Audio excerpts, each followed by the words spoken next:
કોઈ ફંક્શન હતું ને મને ત્યાં બોલાયો હશે, મને ખબર નહીં કે જાહેરમાં માગણી કરી કે બાપુ આજે પરશુરામ જયંતિ છે, રજા જાહેર કરો. મેં કીધું કાશ્મીરા, આપ પરશુરામ ક્ષત્રિયોને જેમને સંહાર કરેલો, હું ક્ષત્રિય અને મારે પરશુરામજી માટેની રજા જાહેર કરવાની? કે હા, બ્રહ્મ સમાજનો આગ્રહ છે અને બ્રહ્મ દેવતાઓ આગળ તો કોઈ સવાલ અમારા દરબારો તો સવાલ જ નહીં. એટલે બ્રહ્મ દેવતાઓને ચરણમાં નમન કરીને મેં કીધું કે આજથી જ હાલત પરશુરામ જયંતિની ગુજરાત સરકાર જાહેર રજા તરીકે માન્ય કરશે.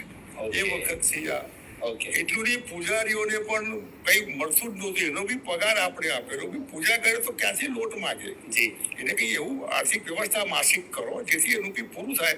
આવા પ્રજાલક્ષી નિર્ણયો, અને એના માટે સરકાર લોકો માટે, એવા લોકોની જેને ખરેખર સરકારની જરૂર છે.